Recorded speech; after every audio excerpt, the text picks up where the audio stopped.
Alrighty. Well, everybody, welcome back to the Basement Binge. Another episode here. Having a ton of fun with this movie this week. Back at the MCU, Man and the Wasp. But I'm Harrison. I'm Kelton. And I'm Cade. Let's get to it. Let's go. This is our first segment,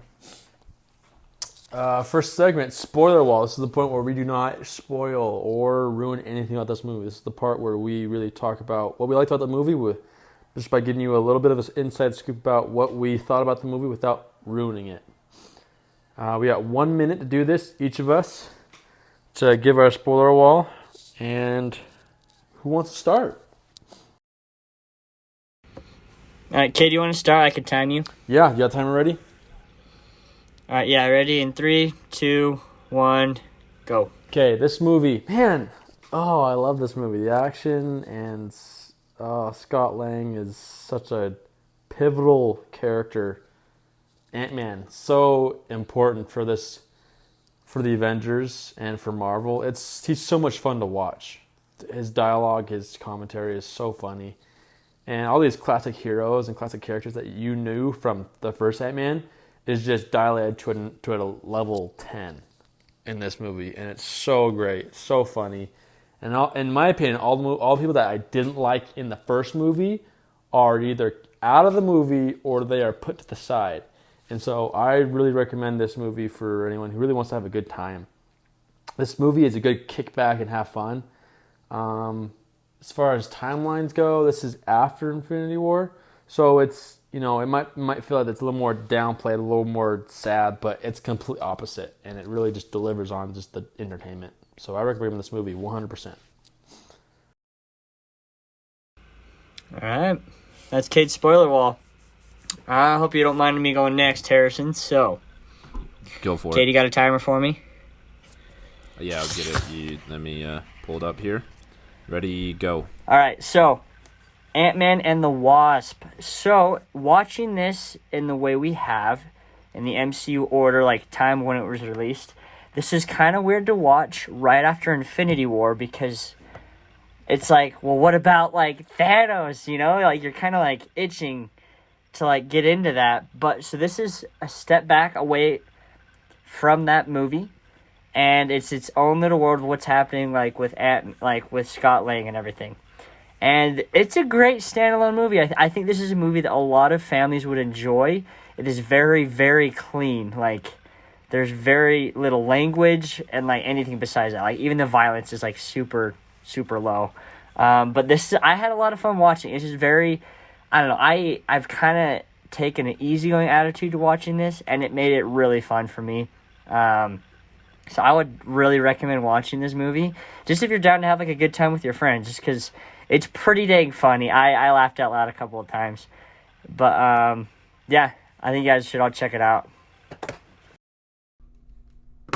All right, I will go last. I'll wrap it up here. So, same thing that has been said already. This is a movie that, like, I like to describe as a breath of fresh air after. Wait, is somebody timing me? Oh, shoot, okay. I got you. Okay, yeah. So this movie is like a breath of fresh air after Infinity War. It's like, not dealing with this purple Shrek Thanos. Just Scott Lang and his daughter and his family just living their life. And, like, I mean, there's nothing, like, overly dramatic about this. Like I said, it is a huge step away from the big event that Infinity War was, and it's just, like I said, just kind of like a family movie and Scott dealing with what that means, and it's just a ton of fun. There's not any, like, particularly emotional value that I get out of this movie, like Homecoming or Black Panther, where, like, I feel like my personal being is grown. It's just, I just have a good time watching it. I, like, have such a good time watching this that I really put this movie up on my ranking because it's just so much fun to enjoy. It's hilarious. It's kind of hard to follow if you're not caught up on the other events, not just the other Ant-Man movie, but, like, the other MCU movies. It's hard to enjoy, but it is fun. Like, my wife, who normally isn't into movies, she was laughing, kept pointing out how Scott Lang was funny. So yeah, I recommend it. I really do. It just might be a little hard to follow if you haven't seen Civil War mainly. But yeah, recommend it. So thanks everybody for listening to the Spoiler Wall.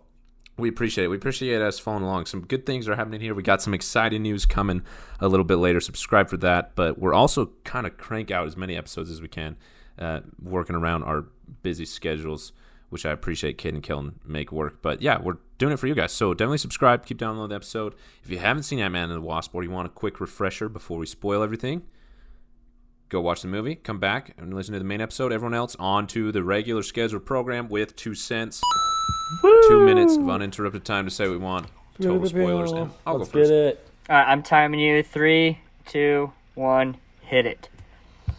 Cool. All right, so same thing with this, like I said in the spoiler art, breath of fresh air. Like, Scott Lang, he's just at home, and he's trying not to get in trouble with the police. He's trying to be a good person, and he's trying to be a good person and good father to his wife, but he's also trying to, like, genuinely feel, like, do what he feels is right. This movie isn't full of, like, a particular villain that's really scary. Ghost is not intimidating whatsoever. She's way cool. I wish there was more of her. Like, what the heck's going on with her? Nothing has been mentioned about her at all. I mean, like, obviously there was Endgame and that was kind of it, but like, I'm excited to see what happens later if Ghost is involved. But like, it's just people just kind of dealing with less than ideal circumstances in a lot of different ways and making the best with what they can do. And like, isn't that what we all do here on Earth? So it's just a ton of fun to watch. It's hilarious. There's a few moments in like Ant-Man, the original one, where like the dialogue kind of and like the humor kind of interrupted like the emotion of the film, and I feel like it's perfect in this one. Like, there's not a single moment where I'm like, oh, that joke came too early. It's just like, those jokes were hilarious. Michael Pena, of course, he's hilarious. Man, I wish we could have gotten him explaining everything that happened within the 5 years of the Endgame.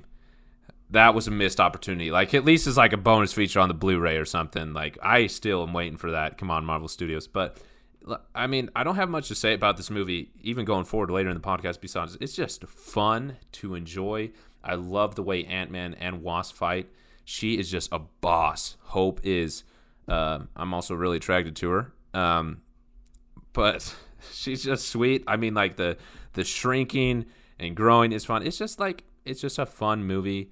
And I appreciate like how Ghost isn't some huge villain. Like, we got to deal with Thanos. Like, there are threats out there and difficult things and challenges we have to fight that aren't a giant purple ogre coming in to snap his fingers at us. Sometimes it's just people who are less than great. And yeah, this movie is so much fun. I enjoyed this. You know, I know my 2 minutes are over, but I'm going to take my controversial stand right now. I enjoy this movie way more than I enjoy Infinity War, and I'm sticking with What it. the crap? Okay, it's just that's. Harrison, dude. I'm gonna wait to give you that banter that you deserve for that until after this segment. You jumped the gun here. I just thought that I would put my stand out there from the get-go so that anybody who disagrees with me can just ignore me for the rest of the time, and anyone who agrees with me can agree with me. All right. You know, take your shot. All right. All right, Kay, do you want to go or you want me to? I'll go next. All right, you're on in 3, 2, 1, hit it. Okay, this movie is seriously. Its purpose is to bring about and further the storyline of Ant-Man from where it was at to where it is now, in between Civil War and stuff. It's just to explain that. Now, I think the reason why Ghost was so much as like wasn't really intimidating. We didn't know who she was. She's just this desperate person, you know, going to very desperate measures and stuff. But it was not supposed to just because if you think about it, we went from Thanos, this massively huge bad guy right here, and we dropped to Ghost, and it's like this huge drop off. And so I think we really compare Ghost to Thanos, that she's just a puny, lame villain. But all on its own, like, Ghost isn't that bad. You know, she's a bad person, but she has these intentions. She's like very selfish, and she doesn't want to die. And she's lost a lot of things, but she has nothing to lose. She's other than herself. But this movie is so good at delivering its comedy. You know, and how like some people have different desperate measures. Some people have to avoid the authorities. Some people just like got shafted and they're trying to find their family. It has these different dynamics, and so it's really fun to see all of it come together, how all it draws out, and how they all clash together and stuff. But this movie is a laugh out loud movie, and it does not disappoint in that. And I think that's the main purpose of this movie, is to really laugh out loud after that huge diabolical Infinity War, because it was so epic. By the way, I wanted to point out that Infinity War was one of the first movies I ever bought for myself. I don't know if any of you guys knew that, but that's how I arranged that. But this movie I also bought. Ka-ching! That's your time. All right. My turn. Give me that timer, dude. Hook me up. Okay, what the heck? All right, okay, guys. Here's what I think about this movie. It's going to go down in my ranking. Not because I didn't enjoy it. I definitely did. But I don't think it's as good when compared to the other Marvel movies. Part of it is because I feel like this movie lacked intensity. And now, right now you guys are all thinking I'm hating on the movie. But I actually loved this movie. It was hilarious. But I was not kind of riveted. And that part of that could be I'm coming off the high of watching Infinity War, which is nuts. Arguably one of the most intense movies I've ever seen in my life. But I feel like this movie was made to set up Endgame. As you look at, and I feel like this movie was like with the end purpose to kind of show, because I don't want to spoil Endgame, but we know like there are certain things that happen in this movie that set up that are extremely, extremely crucial to Endgame. So I feel like what happened is that was laid out, and then they filled in the rest of the plot. And like kind of Cade mentioned, Ghost is a huge step down from Thanos. I'm not hating on Ghost, but there was something about this movie, and probably because it wasn't like the typical save the world kind of thing, which, you could blame as my fault. But the point is, I'm trying to say is that this movie is freaking funny, and it's a lot of fun to watch. But in terms of the MCU, this felt a little different, and I know it's going to go down on mine. But I really did like this movie. I know it makes it sound bad, but I think that the story was a lot more personal, which wasn't bad. But, I don't know. It felt kind of like a step out of the MCU in terms of what we know and what we've watched. But, yeah, I still think the music that they chose for certain scenes was spot on. I was laughing out loud. Like, when Scott Lang is stuck at home, he had 3 days to kill. Or, when he's, in the school as, the mini, version of himself, and he's, running through the halls. I thought it was so funny. It pure entertainment. So, I love those parts. Michael Giacchino. I love him. Oh, yeah. I'm pretty sure he did. If he didn't do the score for this movie, I'm sorry whoever did. And I'm going to look it up. Yeah, because I thought the music was perfect for those scenes. I was laughing. I was like, dang, this is sick. I'm getting into it a ton and stuff like that. Oh, my gosh. So. It was Christoph Beck. I'm sorry, Christoph Beck. Your Christoph music is Beck, right too. You did. You are a homie. Edge tomorrow. So, that was way good. I enjoyed that. But, for everyone listening, that is the end of our second segment of 2 cents. We are now moving on to Pick Your Poison. This is when we have our individual ranking of how each of us personally view the movie. And we have 4 different rankings. 1, the worst is never watch again. Obvious what that means. Our next is stream it. If you're already paying for Netflix and one day you're super bored and this movie happens to pop up, sure, why the heck not? I'll stream it. Rent is where you actually go out of your way. You spend $2-3 just to rent the movie to watch one more time. And then our final is buy the movie so you could have it for time in all eternity. So, me going first. For me, I feel like just because it's part of the MCU, I want to buy it. I would buy it just to have the whole MCU. But stepping back and looking at this movie alone, this is a stream for me. I would like watching it with my friends, but I don't think I would be like, oh, I really, really want to watch this movie. Let's pay money to do it. I don't think I'm at that point. So this movie is a streaming movie, even though I think it's freaking hilarious and a great movie. It just isn't, for me, isn't a movie that I would spend money. I mean, I already have the movie. I could watch it whenever I want. It's on Netflix all the time. But for me, it's a streamer. Okay, my turn to pick my poison. This movie is a buy, man. This movie, it's a buy solely on its comedy. I'm a person that's got to have some classic movies in order to where it's just hilarious.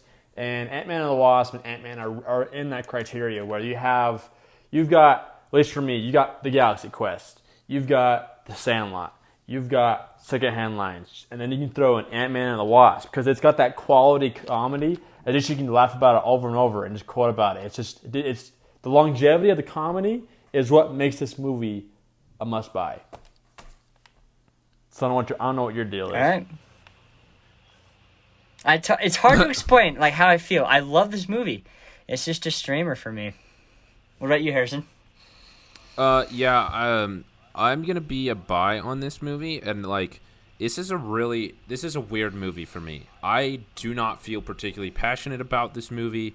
There's not any particular like emotion or philosophical realization that I came to. Like Fallen, I'm probably not gonna have much to say, to be honest. Like little tidbits, but like nothing particularly impactful towards me. But man, do I enjoy watching this movie. Yeah, that's a good way to put it. It is like, and so that's why it's a buy for me, because like I know without a doubt, I'm like, I need something to watch, like, you know, something that I'm familiar with. I'm not really in the mood for watching something new. You know, I want it to be light. You know, Man and the Wasp. I love that movie. Like every time I've watched it, I've enjoyed it. And so, yeah, that's why it's going to be a buy, because I know we'll rewatch it. I have. It was one of the first Marvel movies that I bought. So, yeah, definitely a buy for me. But it's, like, weird where, like, this movie's, like, I don't know where to say this, so I'm just going to say it now within the segments. It's, like not... I'm struggling for the right word. This movie isn't amazing by any means, but it's just so fun. Like, yeah. See, I actually think, Harrison, you put it very well. Like, it's not a very passionate movie. It doesn't, like, strike me to the core. I'd never be like, oh, that's my favorite movie of all time. But it's just entertainment. So I like the way you put it. So I'm going to change my ranking to Rent. I think you put it soundly that I would agree with. So this is a renter for me. But, yeah. And so now looking at our rankings, I have this one at, where is it? 15 of 23. So, bottom half, I expect things will be different. Because it's like right in the range where it's really hard to kind of separate from other movies. They kind of blend together. So that's at mine. I don't know about you guys. I've got... mine? Holy smoke. Oh, go ahead. I forgot where it is. I lost it. Okay, 19. It's at 19. Ooh, you were harsh. Oh, that's like really the bottom. That hurts. One above Thor, Cade. That's how bad you saw this movie. One above Thor. Here's the deal. Wow. Here's the deal, though. Is that... Here's the thing. Hear me out. I watched this movie... When we ranked this movie, I have watched all the movies all the way through, and I watched Avengers Endgame. So Endgame was like right off the top of my head. So I guess I ranked this movie based on the story that, you know, the Infinity Saga delivers. And so as far as story goes, you know, Ant-Man and the Wasp doesn't really deliver. It's kind of a side story. It's kind of like that weird, you know, the comic writers need time to develop all of the pages of the massive comic, so they're going to throw in this little snippet just to give them more time and stuff, even though it's hilarious. So I want to move that up. I'm going to hit right off the bat. I want to move that up. I want to move into the top 15. Let's see if I can actually get that high. We'll see, but definitely going to move up. I feel like that's an underrating of that. All right, guys. I guess I watched this movie recently when I did my rankings. This is number 4 on my list. Like, what the heck? Like, this movie's good. Like, this movie's good. I really enjoy it, but I'm sorry. Above Thor Ragnarok. You had it above I remember Thor in the MCU ranking of that episode that we did a while back. I remember you defending this movie so much, like Ant-Man and Ant-Man and the Wasp. Both of you actually. You guys really defended this movie, and I'm like confused of. I don't remember defending it, but I mean it's a good movie, just not like fantastic. Yeah, it does not. I'm sorry, it does not deserve that number 4 ranking. Like. It's going down for sure. I want to keep it in the top 10, but probably not. It's probably going to be within like the top 12 or 13 because it really, really is enjoyable. I don't know. I'm still like trying to figure out how I'm going to re-rank it. Like, do I re-rank it the way that Kate described? That's going to be such... Where it's like... That's going to be a fun episode. Comparing guys, like re-ranking the way that the stories add to the Infinity Saga, or am I just like ranking 23 individual movies that happen to be part of the Infinity Saga? Because it's like, this is hard. I don't know how to rank. Like, Ant-Man and the Wasp, not great, but it's really fun. and it's entertaining, and like there's nothing blaringly bad about it. Like it's just good enough. It's just middle of the road movie. So I don't know what I was thinking putting it at 4. I guess I like was really like head over heels for Hope Van Dyne. Who knows? But if I look at the face, like way down, I probably put this way high. Like, oh my gosh, number 2. Yeah, you had it as 2. I mean, it's good. It's just not that good. Like, I had this above Guardians of the Galaxy 2. What? Yeah, I have mine at 8 of the 11 in Phase 3. Phase 3, I had it at 6. Dang, you had that above Guardians of the Galaxy, you had that above too. Endgame, man. Golly. What is wrong Who has with it above you? Endgame? You do. You had it above Endgame. Just by one. And Black Panther, dude. Hey, what? Black Panther was at 8. I did not. Hey, I will say, my opinion of Black Panther when we watched it for the podcast totally changed. Like, I was like kind of like about Black Panther. Like, I like the character of T'Challa. I liked him in the comics. Yeah. Not a great movie. Rewatched it. Man, this movie is phenomenal. I guess my opinion of Ant-Man was Wasp, but it was phenomenal. Now I watch him, it's kind of just like, it's good. So they kind of flip-flopped. I could just honestly see those two like flopping places, but probably not. That whole list is going to be jumbled. Everybody, this is why you got to watch movies a second time. Like, I know it may seem crazy for some people to like buy a movie, but like watching it the second time, you get like different emotions and you have like different expectations. So it kind of like changes your whole experience. So yeah, people go watch the MCU again because it changes. Yeah. But I think. Oh, sorry. Go ahead, Kellen. No, I was just gonna end it, but I think. Okay, this is something that like I don't know if I'm gonna get in trouble for doing this, but I'm just gonna try it anyway. If I do, I'll fix it. But so how I got most of these Marvel movies is something called Disney Movie Club. This is not a sponsor. We're not being paid to say this. It's just I want to help you guys out. Disney Movie Club, it's Disney's club. They have a club for everything that'll let you buy Disney movies at a pretty decent price and have them mailed to you. There is like a referral link that you can sign up for. You get 5 Blu-rays for $1 with free shipping.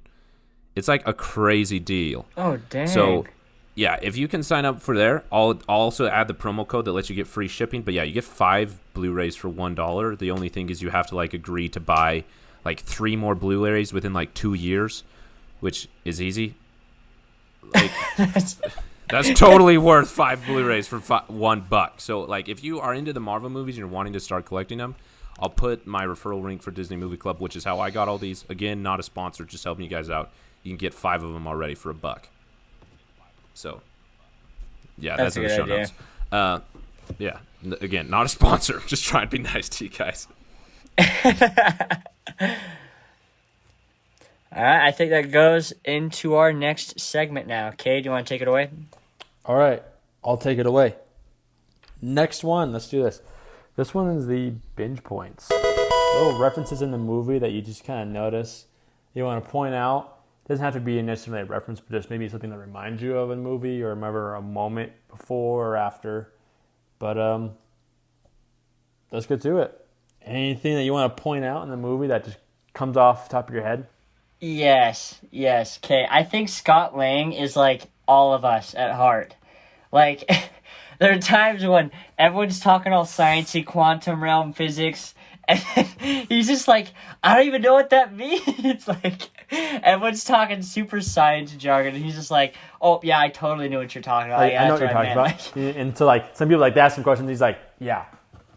He doesn't know. Yeah, like, I personally related to him because sometimes when you do deal with, like, superpowers, you know, kind of the universe of the MCU, you get into some, like, super sciencey, like, kind of magic-y stuff. And, like, sometimes I just didn't want to put the effort in to think about it.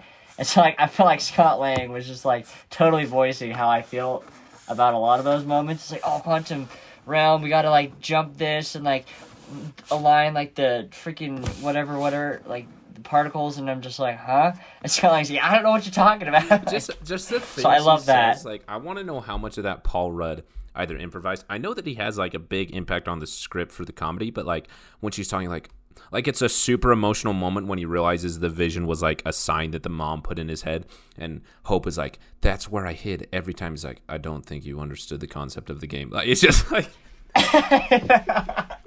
like even my wife laughed at I know, and then it was so funny.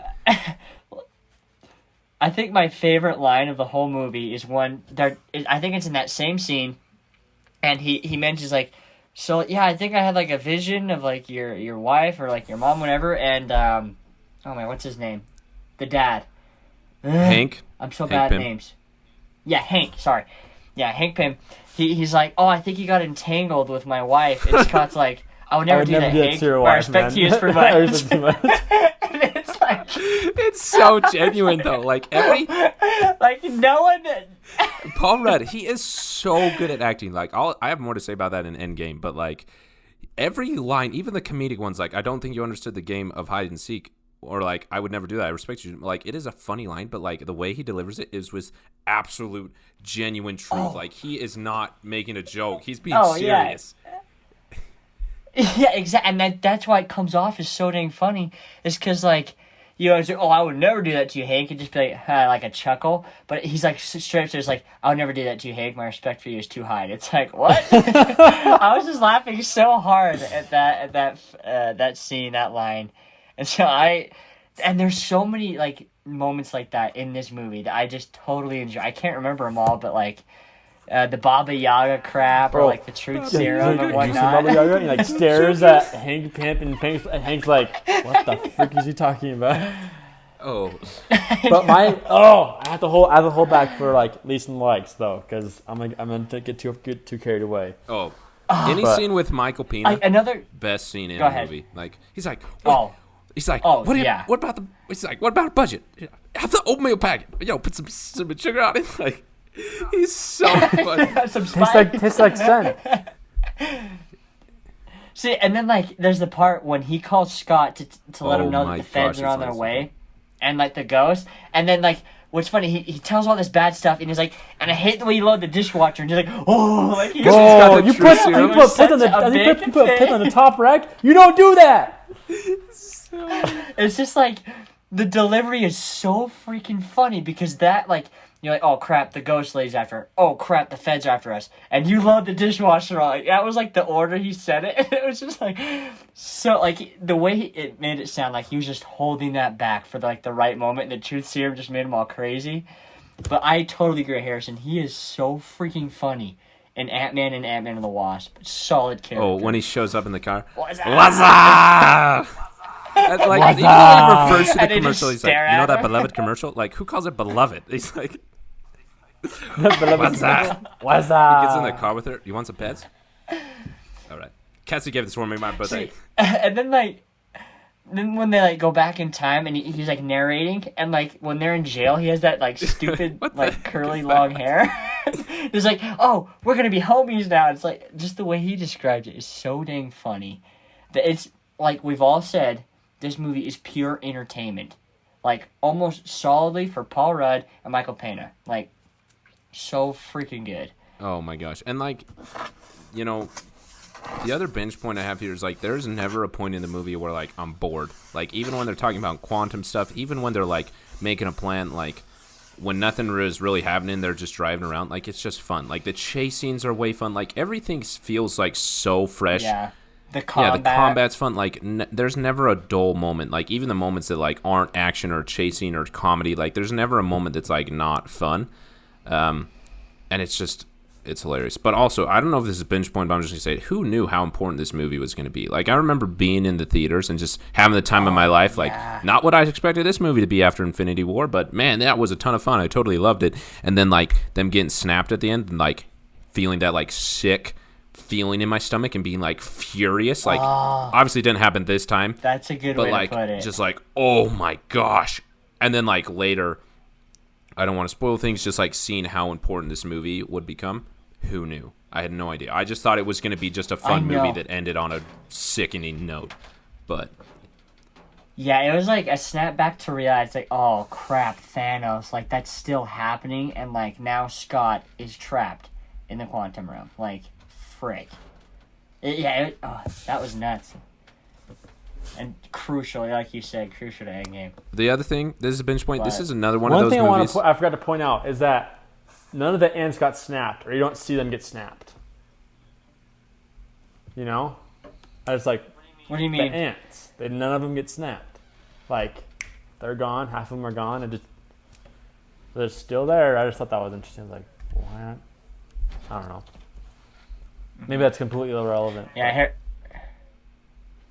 Harrison, Oh, what I were was you just say saying? this movie's another one of those that's like super good at like establishing things, kind of like Onward, like earlier in the movie, and then building off of it. Like at the beginning when Cassie's with Scott at his house, and then she leaves. She's like, "Have you seen my soccer cleats?" Or no, her mom's like, "Did you pack your soccer cleats?" And then later she calls him because she's like, "I can't find my soccer cleats." Like, and like that's just one yeah. super silly example, but like everything, like how he keeps asking for the Altoids, or like how Yeah, there's good continuity. they bring in the this Hot movie. Wheels thing around all the time, but like never really show what it is until whatever his name is, he pulls the thing out and he's like, "I love you, Miss Bim," like Dr. Bim. Lawrence Fishburne. I finally remembered his name. His name's Lawrence Fishburne.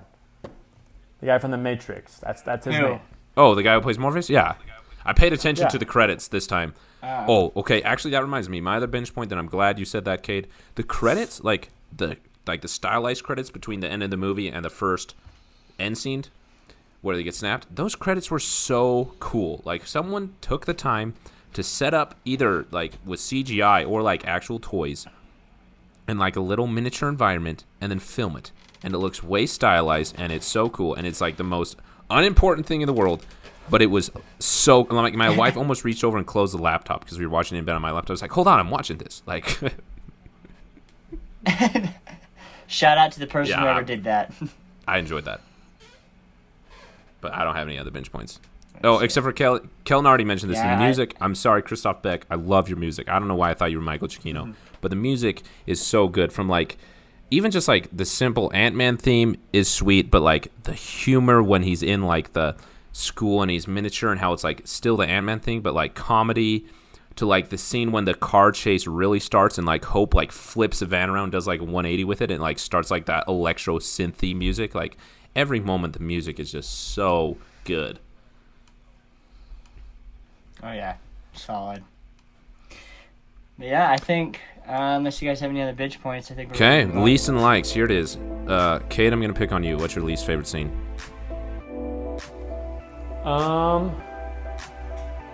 Least favorite scene.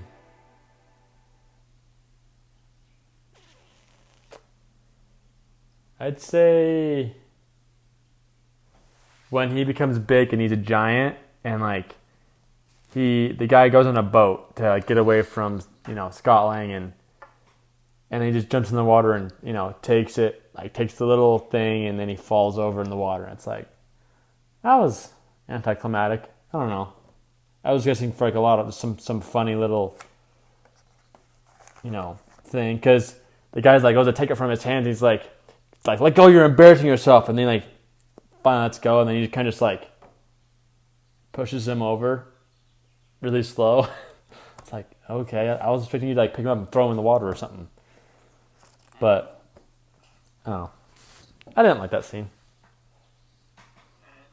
Kelton?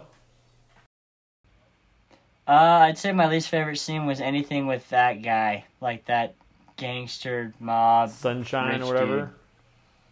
Sunny? Yeah, like I just didn't think he was that. He was just more of annoying, which I'm sure he was meant to be that way. But I wasn't particularly like super interested in him at all. He just seemed like a good way to show you how I see him, just like a little kid who wants to play with the big boys kind of thing. That's just kind of how I saw him in this movie. So the rich dude who's like the guy with the truth serum who like chases, I was just like, I didn't really care for him. So those are my least favorite scenes when he's there. Honestly, I'm like having a hard time. I mean, I watched the movie yesterday, so that's probably why. But like, I'm having a hard time like remembering a scene that like I wasn't particularly fond about. Like I said earlier, kind of in the binge points, like there's not a moment that I'm not enjoying the movie. So like, I mean, I can pick like small moments. Like probably the same thing, that rich dude. He just kind of annoys me, but I think that's just the way the character's written. But it doesn't ruin the movie. Like I'm still enjoying it. So I'm like Cop out. I don't have one. So, sorry. Maybe it's just too enjoyable. Okay, favorite scene right here. When Paul Rudd is just, his regulator is not working, so he shrinks half down, and then he's like big in the closet, and then he shrinks down to a kid. And he has to have the long little he's like a little kid with this massive jacket, and he's like, it's like, do you want some string cheese and a juice box? The song paired with that was so good. I forget what song it was. Somehow they filmed that practically. I don't know how, but that's not just them shrinking him down with CGI. That's practical somehow. Which is so funny. But it was funny. And just the whole interaction's he's jumping up to get the backpack, cranky, and Hope is come on, you can do it. You're almost there. When he gets in the van, he's like, oh, someone's cranky. He's like, oh, do you want a juice box and a string cheese? And he's like, do you actually have those? I was that was grinning ear to ear and laughing so hard in that whole scene. This is hilarious, man. I love it. Or it's tied between these two scenes. It's when Scott Lang becomes the mom for 2 minutes. he's holding Hank Pym's face. It's like, hey, Jelly Bean. Dude, Paul Rudd nailed that. He nailed that, man. That was so funny. He's holding Hank Pym's hand, and Scott Lang comes back into it, and he's like, what is this? So funny. My favorite scene, this is the most insignificant scene ever, but it's when they go and talk to Morpheus, whatever his name is, and then they get in the van, and Hank is like, oh yeah, except for this idea doesn't work because I upgraded the suits.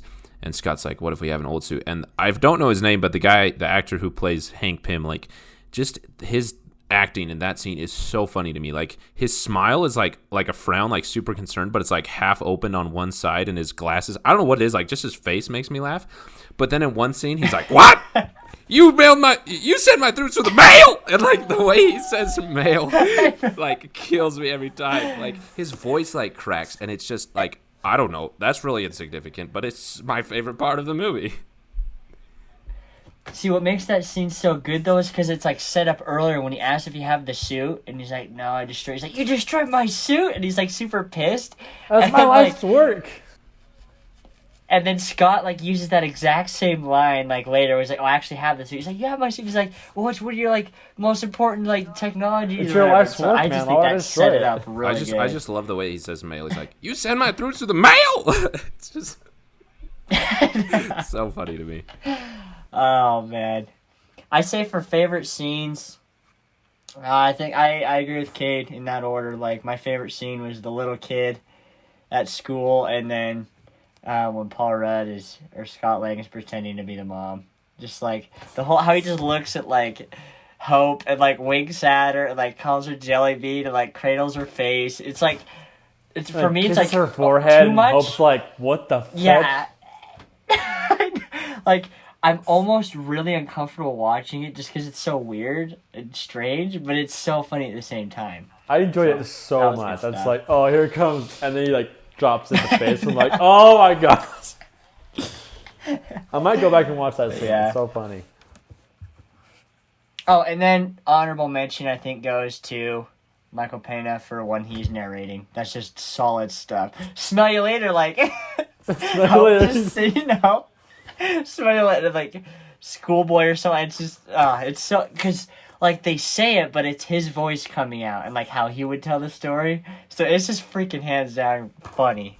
Oh, yeah, that is. Every time he does, it's hilarious. Such a missed opportunity, Marvel, there to make, just as a bonus feature, him having lived through the snap in those 5 years, and or just a deleted scene. Yeah, just a deleted scene. Scott going to be with him, and he's like, "Hey, here's the last 5 years," and doing that.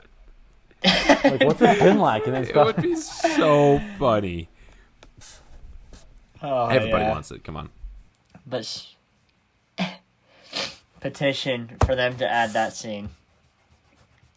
All right. Well, I think that leads us for our last segment, guys, which is our Fallen. This one's a little more tough, just kind of the nature of the movie. But my take, really quick, the one thing I took away from this, like, personally, is that I hope to have the kind of father/daughter, father/kid, like, relationship with my own kids the way that Scott has a relationship with his daughter. Like, that is, like, the perfect dad. Even though, like, obviously, you know, he has a lot of flaws. He's been in jail. He's done some bad things. But you can just tell he loves Cassie so much, and he's willing to do anything for her. But that Cassie, like, still knows he's made some poor decision, but still loves him because of it. Like, just in the beginning, you could see, like, he creates this whole, like, story for his daughter to entertain her, even though it's, like, some parents are like, oh, let's just, like, watch a movie or, like, play with toys. But, like, he just goes above and beyond. And I just really hope I aspire to be that kind of dad for my kids one day, to the point where, like, I love them so much and, like, they love me back so much. But it's, like, not, like, stupid love. That's kind of a poor way of putting it. But, like, you still recognize that, like, they have flaws. But it's just, like, I don't know. It's really hard to explain. But there's that loving, like, but / fun, like, kind of relationship. So I hope to have like that the way too. Cassie talks to him, where she's like, "You need a partner." Like that moment's just like, Yeah. oh my gosh, I agree with Kelton. I can't wait to develop a relationship like that with my kids, and not just for like the fun moments, but even like the tough moments. Like, man, kids are the best. Yeah. Like, just the innocence of Cassie, but like also very real, like, aspect that Cassie can, like, recognize that, look, her dad's in a tough situation and he has to make a hard choice, and she still gives, like, her take on things, and, like, very supportive of her dad, which I don't know very many 10-year-olds that, like, are kind of mature in that sense as Cassie is, but, you know, I think you're getting the point I'm trying to explain. Just, like, be able to have that kind of relationship with my kids is what I hope to have. My falling is really, really similar. It's just that, like, I really appreciate how this is, like, such a tight movie, like, especially after Infinity War. Like, this is literally, like, a family trying to get their mom back from a different world that's interrupted by someone else trying to, like, stop the pain in their life, with the FBI trying to do their job. Like, it's not necessarily one person being particularly evil. It's just, like, everyone doing what they feel is the right thing to do. I mean, it kind of gets a little fuzzy a little bit with Ghost and some areas there. But, like, everyone is just being so genuine, and, like, especially genuine to their family members. And also just, like, to their job. Like, everyone is literally just trying to be their best selves. And I just, like, appreciate that, because that's life. Like, we're not taking on a purple Shrek who's going to snap the world in half. Like, we're just taking on the daily battles with situations and moments where we aren't our best, situations that aren't ideal, and all we can do is overcome it. And we do that with family, just being genuine to who we are and, like, two of those family members. And it's just like a really, in a fantastical comic book movie type of way, showing, like, hey, this is the way that we should all strive to live our life as best we can. And that's just to be as genuinely as good as you can. It's good to yourself and to others that you love and care about. Well, being a good law-abiding person and making sure you're home when the FBI shows up.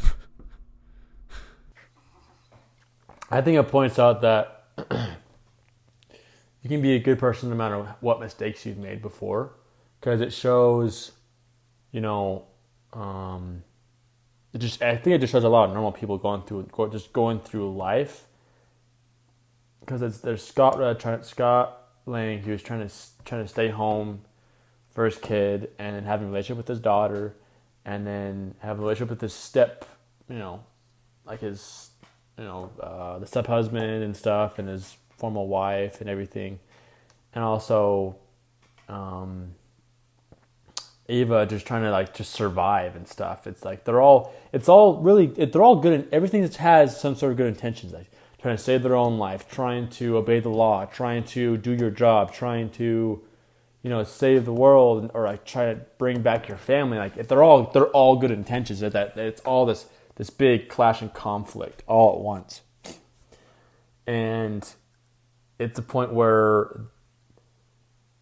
you know, they're all good people, and that you can all have mistakes, but you can all still be a good person. All of them have the same opportunity to be a good person, and I think that really shows that, you know, not saying that your background matters, but that your background does not define, like, how you can change and stuff. And you see how much it kind of completes the arc of like now Scott Lang being this like thief to where he's kind of being this like what's in it for me and stuff, and then now he's point where he's doing it for his daughter, where it completes that where you see him just mature and stuff, and it's really cool to watch. It's relatable because like you make mistakes along the way, but you can still get it done. You can still finish it out and stuff. Like with school, I can get a B+ in a class. Yeah, I screw up a couple times, but I can still pass. So, but with life too, is that you can make mistakes along the way, but you can still be a good person because of that. Because you can get multiple opportunities and more chances and things, and have a support system that really has got your back. Just like Cassie had, Scott Lang's back when he was a bit in trouble, and so she had to, stall the FBI a little bit for him to get home. Is that it's same thing? People, they got your back. It's just a lot of good people being good to each other.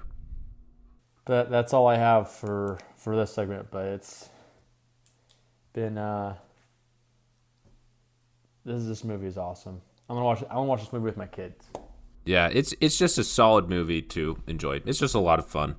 Even if you don't know everything and you can't follow along with everything, you're still just gonna have a good time watching it. Like if you don't have at least one moment of just pure entertainment and joy watching this movie, I'm really sorry, because it's just a ton of fun. So, yeah, everybody go watch this movie. If you want to get it for $1, not a sponsored link, but there's a link where you can go to Disney Movie Club and get 5 movies for $1. Just make sure you don't buy Infinity War, because that's a waste of your dollar. I'm just kidding. Oh, come on. Not a waste of your dollar. Don't go too far. I'm totally kidding. I just can't miss an opportunity. I don't hate Infinity War that much. I just think it's funny to tease the two of them. I dislike it, but I don't hate it.